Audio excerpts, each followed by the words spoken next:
think we are good to go. So let's go ahead and get started. First off, I'd like to welcome you all to this month's AMDA webinar titled Immune Responses to AAV Gene Therapy, Challenges and Emerging Solutions. My name is Matt Zimmerman, and I'm the Director of IT and Communications for the Acid Maltase Deficiency Association. I want to thank you all for joining us today. Giving our talk today, we have Abigail Benkert, MD, who is a cardiothoracic surgery resident at Duke University Medical Center and a research fellow in the lab of Dr. Aravind Asokan, where her research focuses on developing adeno-associated viral gene therapies for inherited cardiomyopathies. She also collaborates on projects exploring RNA editing technologies and immune responses to AAV vectors. Prior to joining the Asokan lab, Dr. Benkert conducted research at the Clinic for Special Children, where she studied rare inherited diseases in Amish and Mennonite founder populations. Her work spans human genetics, viral vector engineering, and translational therapeutics, and she aims to build a translational research program dedicated to developing genetic treatments for inherited cardiovascular disease. Throughout the presentation, we encourage you to submit any questions you may have using the Q&A feature and not the chat. And at the end of the talk, we will do a Q&A session with Dr. Benkert. Dr. Benkert, thank you so much for joining us and giving this talk. And with that, I will turn it on over to you. Okay, great. Thanks so much, Matt, for that introduction and for having me. I'm really excited to be here. Let me just go ahead and share my screen.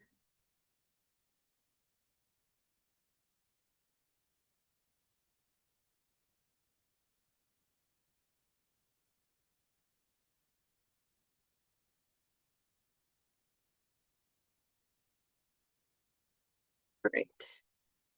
Is this the right view, or do I need to swap? Yeah, it's perfect. You don't see the notes on this when Nope. you have the full? Okay. Yeah. Awesome. All right. So as Matt said, I'm Abby Benkert. I'm at Duke University Hospital, working as a surgery resident and spending some time in a basic science laboratory, doing some fun science stuff. The topic of the talk today is going to be discussing immune responses to AAV gene therapy and some of the challenges associated with that and some of the solutions that we've been working on in our lab. So just as a quick introduction, this is the Asokan laboratory. So let me get my laser pointer up here. Aravind Asokan right here is the PI for the lab, and we've got a fairly big lab with a lot of graduate students, technicians, postdoc fellows, and I've had such a wonderful opportunity to work with all of them on a wide variety of projects. And the work that I'm going to be talking about today is really work that was championed and spearheaded by these three members of the lab, Dr. Zach Elmore, Dr. Tim Smith, and Dr. Ezra Loeb, who have really focused on tackling some of the immune challenges that we see after AAV gene therapy delivery. So as a brief outline and structure for the talk today, I'm going to spend a few minutes just on background information, going through what actually is AAV gene therapy, what are the immune challenges that we see, and then I'll spend some time focusing on two stories that we've worked on in terms of addressing pre-existing immunity and addressing the redosing question. So I'll start with the background information on gene therapy and immune challenges.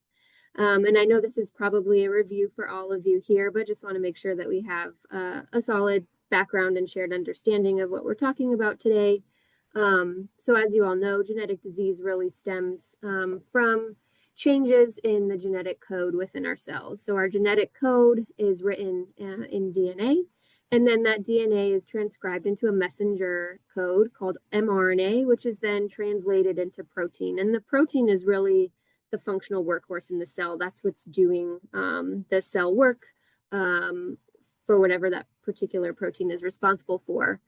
And so any spelling error or change in the DNA code can lead to a variety of problems with the resulting protein. And those issues with the proteins can then lead to the effects that we see with genetic disease. And so one way that we think about treating rare genetic diseases is, well, if there's a problem with the DNA code, can we just give DNA code that doesn't have that error and doesn't have that spelling mistake in it? And this provides an opportunity for us to really just treat the disease at the root cause, and try to get a normal copy of the genetic code that leads to production of functional protein that does what it's supposed to do. And this genome needs to be delivered, and there are multiple delivery vehicles that we can use to deliver different genetic information to cells and to people. The one we're going to be talking about today is adeno-associated virus, which is a delivery vehicle for delivering DNA that we want to give to the cells. So adeno-associated virus, or AAV, it's a small non-enveloped virus. It's not pathogenic.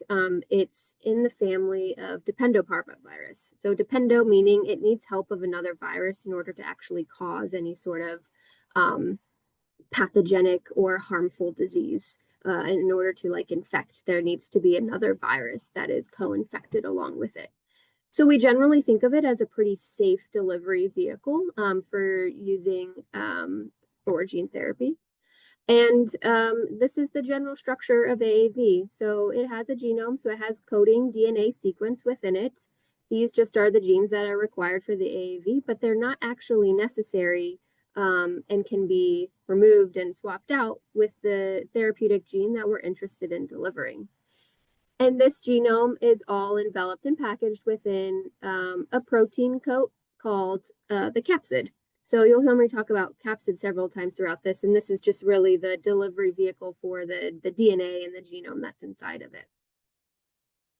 Like I said, we can replace the genes that are responsible or that are needed for AAV replication with the therapeutic gene that we are interested in delivering. So for your community, can we deliver a normal, unaffected copy of the GAA gene? And can delivery of that unaffected GAA gene without the spelling typo result in functional acid maltase within the cell? And there is precedent for this. Gene therapy has been around for several years, and it's a growing field. This slide is already out of date. There are hundreds of AAV-based gene therapy clinical trials currently ongoing, and there are several FDA-approved gene therapies that are in the clinic and are actually treating patients. And we have seen that that there has been success with these therapies, especially in the spinal muscular atrophy populations, hemophilia populations, and in some of the Duchenne muscular dystrophy populations. However, we've also learned, unfortunately, through some hard lessons that there are immune-related effects from giving AAV. And these can result in some dose-limiting toxicity and dose-limiting side effects, especially with high doses of AAV. And we typically need high doses of AAV to get into certain tissues. So if you have a rare disease that has skeletal muscle or heart effects, then typically we're needing high doses of AAV to efficiently deliver the gene and the DNA to those tissue types. And so this is where a lot of focus in the AAV gene therapy community is right now, is understanding the immune response to this delivery vehicle better and trying to come up with ways that we can kind of evade that immune response and make the gene therapy we deliver more effective and safer. There are lots of sides and components to the immune system and the immune response to AAV gene therapy. I'm really going to focus on the antibody story today and really how this plays out in the pre-treatment and the post-treatment world. So patients can have pre-existing immunity to AAV vectors. That means that they're not eligible to receive a gene therapy treatment. And then after receiving a gene therapy treatment, their body mounts an immune response with antibodies against the AAV capsid here. That can then mean if they were to be redosed with another dose of AAV, that they could mount an immune response to that. So I'll first talk about the pre-existing immunity and how that can really limit patient eligibility for treatment with gene therapy. So natural exposure to AAV is common. Lots of folks when they are young have had a common cold that could be due to co-infection with one of our AAV viruses. And the exposure of the population can be varied depending on the type of AAV that their body saw. So AAV2, 8, or 9 are some of the naturally occurring types of this virus that exist. And as you can see here by the percentages, quite a large population can have immunity to these AAV capsids. And so that's a large population of people that may not be eligible to receive gene therapy. And if you are to receive a gene therapy when you have this pre-existing immunity, that can lead to some of the toxic side effects that we've seen in the clinic, including cardiovascular, hepatic, and kidney toxicity. And in some severe cases, it can even lead to death. So right now, the standard setup is that patients are pre-screened for presence of neutralizing antibodies if they are being evaluated for a gene therapy treatment. And if they have any of those neutralizing antibodies, then they're not eligible to retrieve therapy because those side effects can be so severe.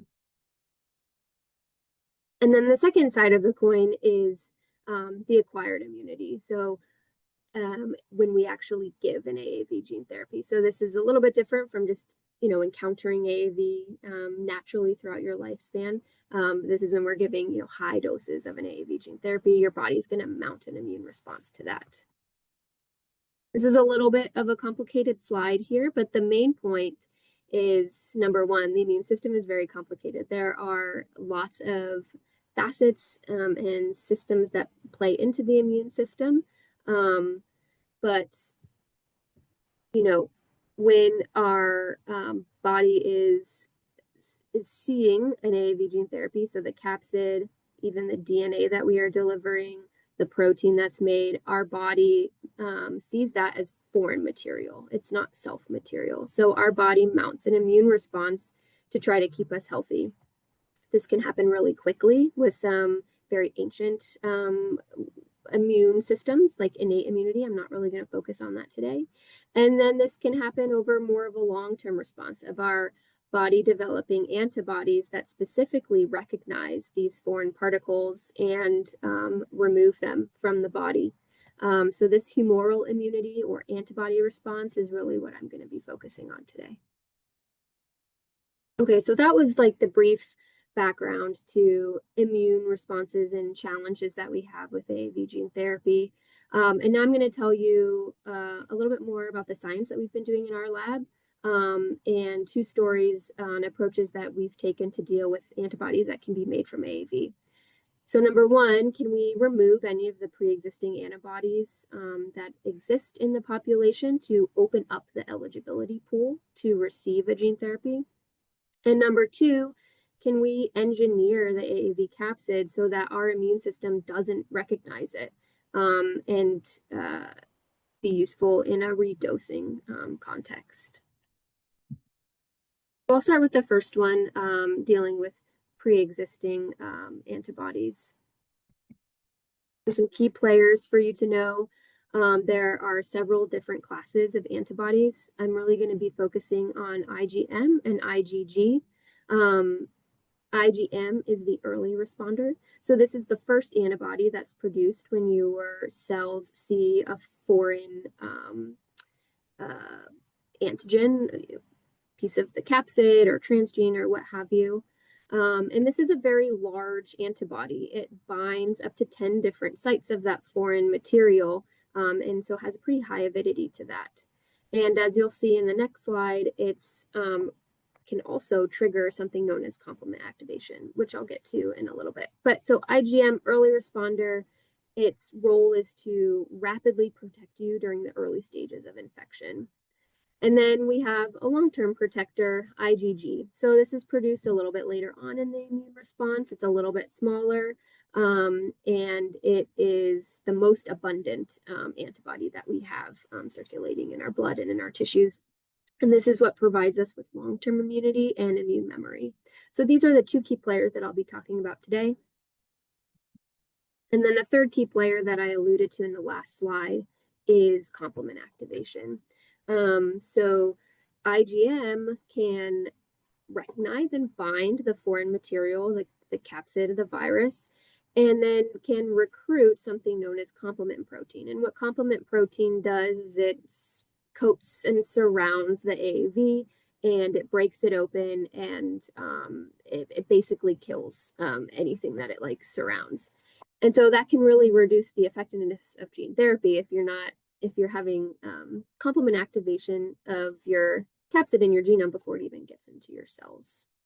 And the other problem with complement activation is it can trigger a lot of inflammation in your cells, in your tissues, in your body, and is responsible for several of the adverse events that we see after delivery of gene therapy, specifically thrombotic microangiopathy and hemolytic uremic syndrome. So this is another key player that we want to have on our radar and try to diminish. Now, as we've gained more insights and experience in AAV and the mechanisms that are behind anti-AAV immunity, what's really becoming apparent is IgM, which wasn't really thought to have a huge role in the immune response, actually does have a major role in the immune response to our capsids in the AAV gene therapy. AAV administration triggers a fast and a robust increase in IgM levels, and it's a very potent activator of complement, which, as you just saw, can reduce the effectiveness of your gene delivery and can also cause a lot of the serious adverse events that we see with gene therapy. And the other thing to note is IgM really is an area where there's not really a whole lot of medication available to deal with. You know, we've got steroids and broad immunosuppression you can give to, address just kind of capsid immunity. There are interventions that you can take to reduce the levels of B cells. You can reduce circulating levels of IgG. And there are some like heavy hitter medications that can reduce complement levels as well. But IgM is really doesn't have a lot of options available for it. So we asked the question, can we engineer an enzyme that will degrade IgM and also IgG, since that's another important key player, especially since the tools to selectively target IgM are lacking. So this is work that was done by the members in our lab, Zach and Tim here on the bottom. Separately, Zach had developed IDZ, which degrades the IgG antibody, and Tim engineered an enzyme that degrades the IgM antibody known as IceM. I'm not going to go through that individual data, but what the two of them did was asked whether they could combine these two enzymes together into one molecule that can degrade both IgM and IgG and take those antibodies out of your blood, out of your circulation, so that they can't bind to the AAV when it's delivered. I'll be referring to that as IceMG, as seen here. So they wanted to evaluate whether this worked in a living animal model, in a living system. And so they used mice for this experiment. And what they did was they got human serum from donors who had presence of neutralizing antibodies to AAV. And they injected the mice with this human serum. So now these mice have anti-AAV antibodies circulating in their system. And then a day after that, they delivered either a placebo, seen here on the slide as PBS, the IgG cleaving enzyme, the IgM cleaving enzyme, or the enzyme that cleaved both of them. And then a day after that, they gave a gene therapy that delivers a gene that results in, that codes for a protein that can light up, kind of like, it's called luciferase. So when you see fireflies, like the green tail, the green glow of them, that's what this luciferin is.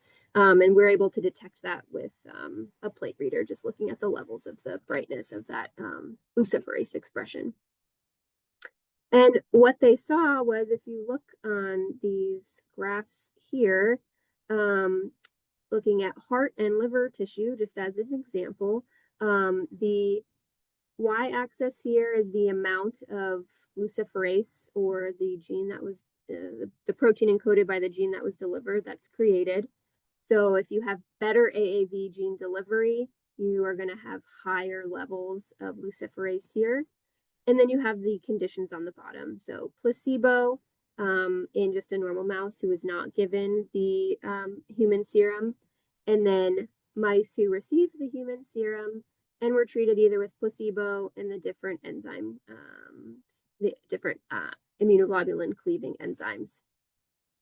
And what you can see here is that reducing the antibody levels with the IZ, ICE-M, and ICE-MG resulted in better AAV gene delivery. So these values are all higher than the mice that did not get any enzyme cleaving ability. And this is true both in heart and the liver tissues. Okay, and then next, this enzyme was evaluated in non-human primates. This is an important step when evaluating, new technologies that we develop in the lab. Non-human primates are evolutionarily close to humans, and so their physiologic and biologic response to things that we give them gives us important information about how humans may react and respond to the same thing that we deliver. And what we see here is that when an NHP is dosed with just ICE-MG at several different doses here, we have a dose response to IgM and IgG degradation. So on these graphs here on the left, you have total IgM levels. So the higher up you go on the y-axis, the higher your total IgM levels are, the more antibodies you have. And on the right is for IgG. And in the little subset here is the time broken out, because on the y-axis, we've got a pretty long time scale here from 0 hours out to 14 days after giving the ICE-MG. And this subset here looks just within the first 24 hours.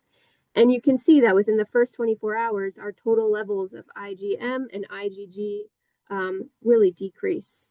And what's important to note is that after about 2-3 days, the levels of IgM and IgG start to increase again. So this is a temporary or a transient effect in removing the antibodies.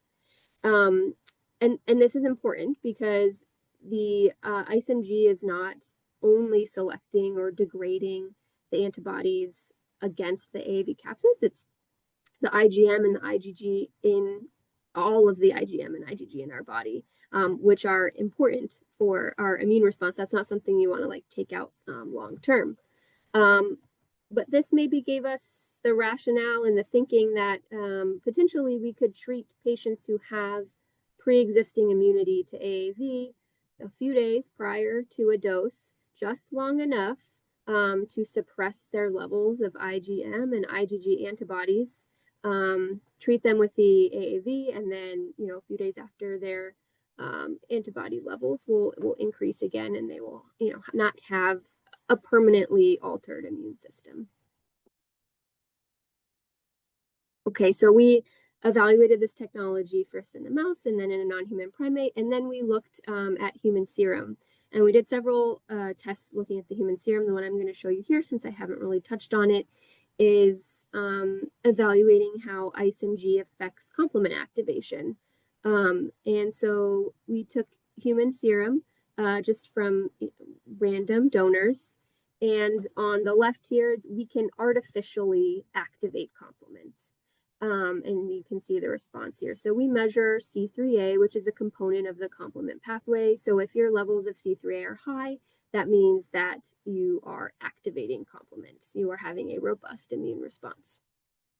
So this is the profile of what things look like when you activate complement in these human serum samples. And on the right here, these human serum samples were pre-treated with AAV9, so an AAV naturally occurring serotype, and then given enzymes to see what the response is. And what you can see here is compared to our placebo, which is vehicle right here. All of our enzyme cleaving, all of our enzymes that cleave immunoglobulins, especially IceMG, reduce the level of C3a and the level of complement activation. So we saw that AAV-induced complement activation is diminished after treatment with IceMG. So the key takeaways from this set of experiments and this story is we've been able to engineer enzymes that can degrade and reduce IgM and IgG levels, and that can prevent complement activation. And in doing so, they were able to rescue AAV transduction in mice. So, this is the published data. There's a lot more work that's going on behind the scenes. This technology appears to be very safe and very effective, even up to very high doses in non-human primates. Again, that's data not shown here on this slide. But these data suggest to us that IceM and IceMG could potentially be used as a preconditioning regimen for patients who have neutralizing antibodies to AAV, with the goal of making them eligible to receive AAV gene therapy. And this is where a lot of focus and effort in our lab is going on to now, trying to figure out how can we get this technology into a phase 1 clinical trial in healthy volunteers, and trying to get this technology out to the gene therapy community and increase the access of gene therapy and make it safer. Okay, so now we'll move on to our second story. And I hear that there's a lot of excitement about this story within your community. And so this is a story about how can we enable redosing. And redosing, especially for Pompe patients, is an important topic, especially for those with infantile onset.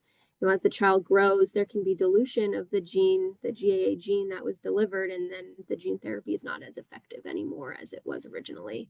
And so is there a way that we can deliver another dose of gene therapy to rescue the disease, and that also is not going to be recognized by the immune system? So AAV is a diverse virus. It's not just seen in humans or in mammals. It actually infects a wide range of species. But the AAV that infects different species has different properties to it. And there have been over 500 full AAV genomes published, which gives us kind of a playground to play in to see, are there characteristics of non-mammalian, non-human infecting AAVs that we can take and add on to a mammalian AAV that allows it to evade our immune system.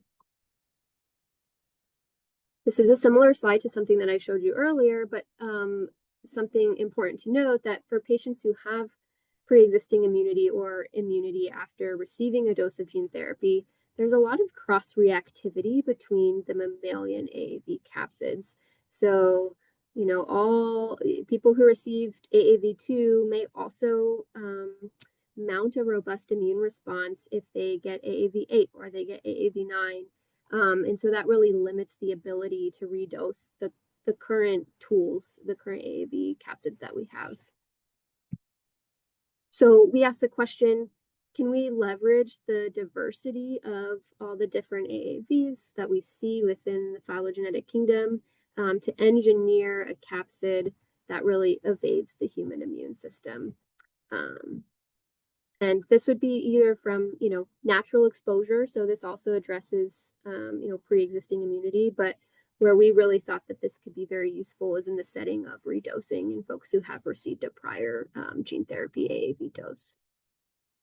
And this project was really spearheaded by Dr. Ezra Loeb in our lab, and he did a massive screening process of looking at different regions of non-mammalian AAV capsids and seeing if you could swap some of those regions onto a mammalian AAV and, number one, still have it work in humans, and number two, have it not be recognized by the human immune system. And long story short, I'm not going to go through all the gory details. he was able to find that using some features of an AAV capsid that infects the Muscovy duck works really well for this purpose. So he called this AAV div3A. I've heard a lot of people refer to it as duck capsid, so I've referred to it in both ways here. So to determine whether pre-existing antibodies against this duck capsid are found in human populations, he screened serum from 20 different donors. And 6 of the donors had neutralizing antibodies against AAV9, but none of the donors had any antibodies against this duck capsid. And so what you see here on the graph is, in the gray are all the AAV9 capsids that were added to the human serum. And then in the red are the duck capsids. And in all of the red, we don't have any neutralization of those capsids. Those are all delivering the luciferase gene very well. So it doesn't appear that humans have antibodies, or it appears that humans don't have antibodies against the duck capsid. And then if we just look at the donors that had neutralizing antibodies, we asked, do any of these, they are AAV neutralizing antibodies, do any of these interact with the duck capsid? And what we saw is no, they do not. None of the AAV neutralizing antibodies that he saw neutralized the duck capsid. And in fact, gene delivery appeared to be increased with this duck capsid. So then something that I think is probably meaningful to your community is he wanted to see if we were able to rescue and the disease in a disease mouse model. Are we able to actually redose a living animal model and have efficient gene delivery without neutralization of the AAV? So we collaborate with Dr. May Almala here at Duke University, and she has the GAA mouse model that we used. And so we were really looking at this in the Pompe disease context. And so he took GAA mice, Pompe mice, and delivered an initial AAV9 gene therapy delivering GAA. And this is at a little bit of a lower dose, kind of simulating a subtherapeutic dose, simulating the situation that we might see in patients, as they grow and the AAV may be diluted out. And then 4 weeks after that initial dose, he gave a little bit higher dose of these duck capsids that he developed. And again, those were carrying the GAA therapeutic gene. And 6 weeks after that, he harvested those mice and looked at whether there was any neutralization and how gene delivery was. So this is a slide that I think encapsulates a lot of the study, or a lot of the findings that he found, was that these duck capsids were actually able to enable redosing in a mouse with Pompe disease. So specifically looking here at the diaphragm and the heart, mice that received an initial AAV9 dose and then received a second AAV9 dose had complete loss of the GAA that was delivered. So that was, not an effective strategy for them. That's like the current situation that we are in clinically in the real world. But mice who were redosed with one of 2 duck capsids, the difference between these two is that M1 seems to work better in muscles, so diaphragm and the heart, which you can see here. These mice had significantly higher GAA levels, and what's measured here is actually GAA activity in these tissues after the redosing.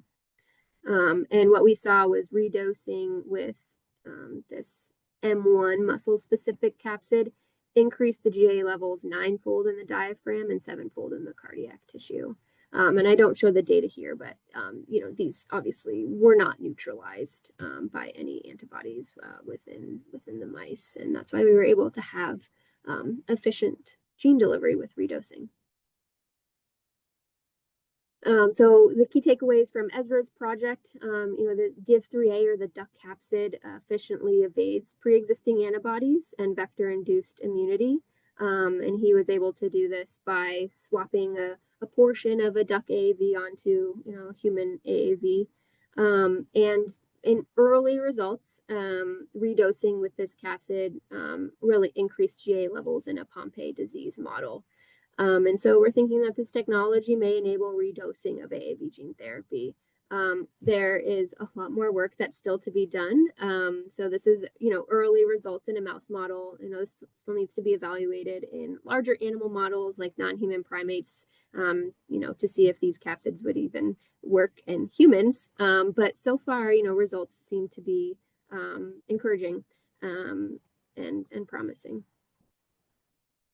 So with that, I'll acknowledge everyone in the Asokan lab. I presented a bunch of other people's data today, and they've made, a lot of progress evaluating the immune challenges in AAV and some solutions that we can come up to addressing some of those problems we see with anti-AAV antibodies specifically.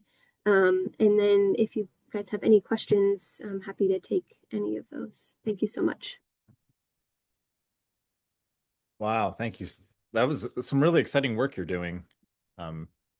Yeah, we do have a question from Jared. He asks, rather than broadly degrading IgG and IgM, have researchers done plasmapheresis to specifically remove AAV antibodies? Yeah, so that is one of the options.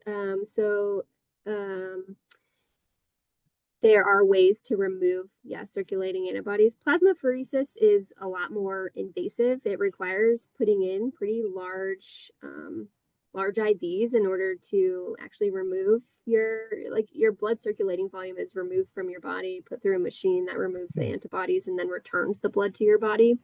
So it's pretty invasive, and it can be pretty expensive, and it can take several days. We think that if there's a medication that you can give that is not as invasive, not as expensive, as a one-time medication that you can use to transiently decrease your antibody levels, that might be preferable to patients.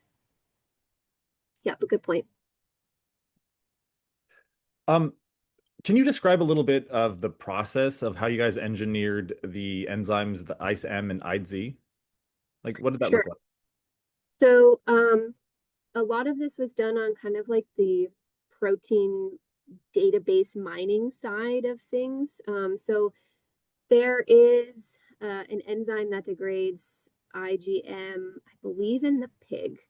And, Tim and Zach just basically mined through a bunch of databases to identify and look through a bunch of literature to identify and find this enzyme that had been described, and then had to do quite a bit of engineering to change the structure of that protein to make it so that it would work in humans, because the pig version didn't work in humans.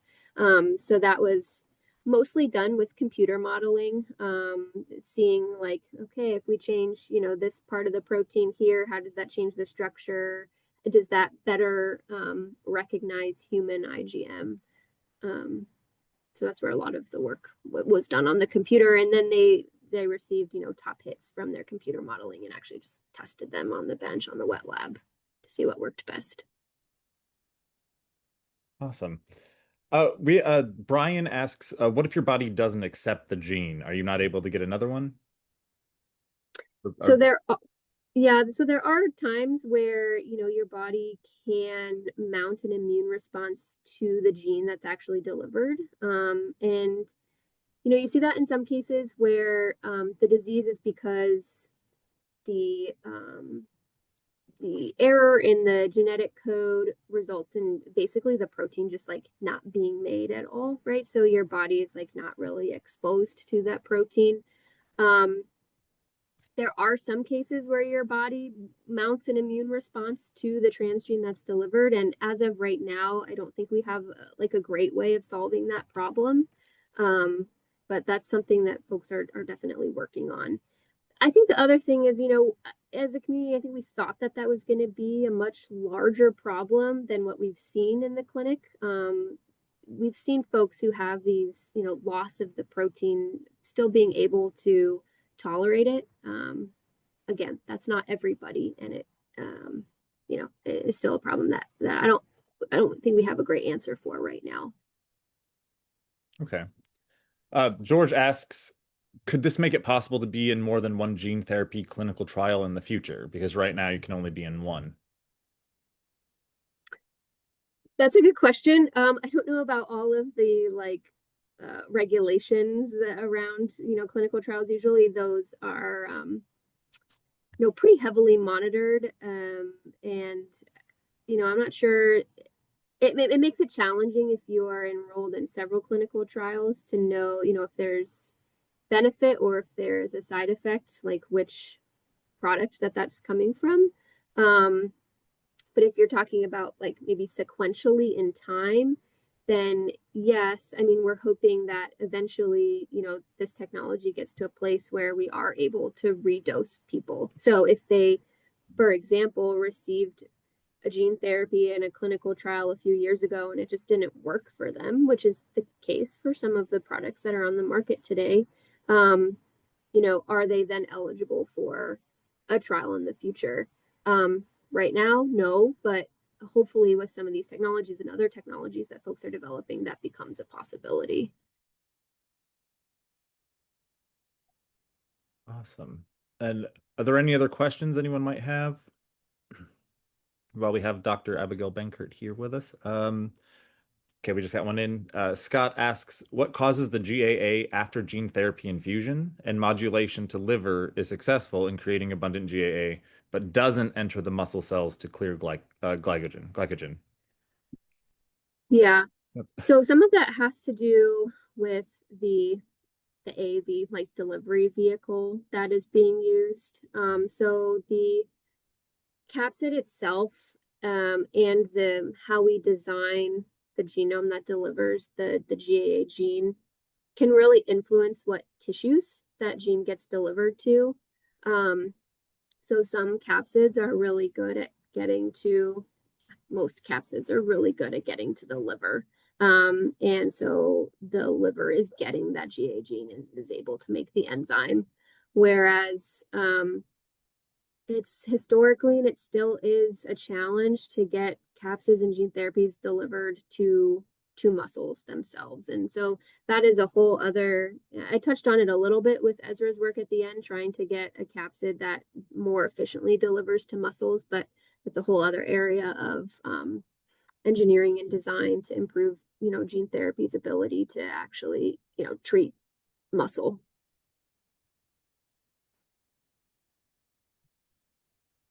Okay, awesome. Any other questions? How much time was given between the first dose and the second dose? In the Pompe mouse, Yeah. I believe it was 4 weeks.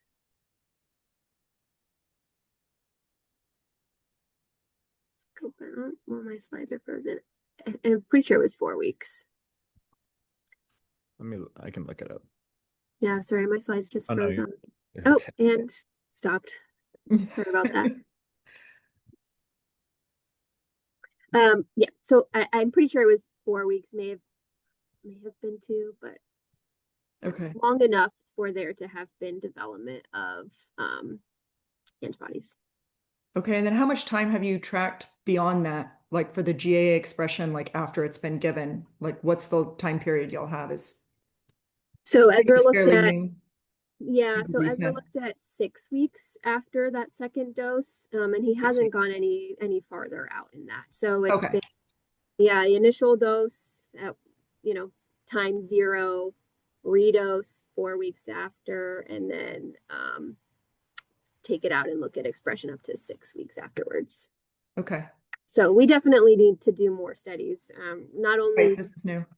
yeah, looking at Yeah. the durability of this, but also like how does this work in Right. Have y'all played with the spacing what was from that? that 4 weeks?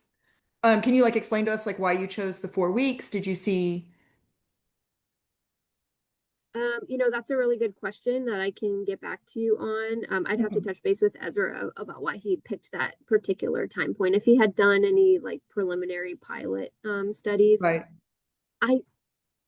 I, this is a speculation, but I think I remember seeing something in lab meeting where he had done a pilot study measuring the levels of neutralizing antibodies and kind of seeing when they peaked and seeing when he gave a second dose of the same capsid, like when that started decreasing. Started Um, falling. Sure. yeah, so I know that there was thought and experiment that went behind the 4 week time point Okay. decision. I don't know the specifics though. It's okay. All right. Do you know of any trials for Pompe disease now with gene therapy? I think that there are a few trials ongoing, and I I don't treat Pompe patients, so I am not completely up to date on the current trials, but I believe that there are a few in evaluation and are evaluating a few different capsids delivering to the liver, and then also capsids that are specifically designed to deliver to muscle and heart. Uh, Sorry, I was looking up. Um, Yeah. it says that Astellas has one, Spark has one, and then the ASGCT has some highlighted approaches as well. But yeah, I think a quick Google search can answer that and probably lead you to the clinical trials that are going on right now, if you're interested, Brian.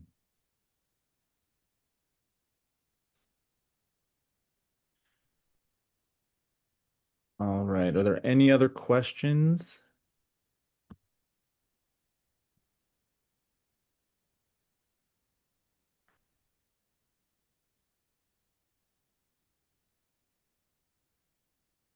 No, doesn't look like it. Great. All right. I thank you so much. We can end now. But I just want to thank you, Dr. Benkert, for. Oh wait, nope.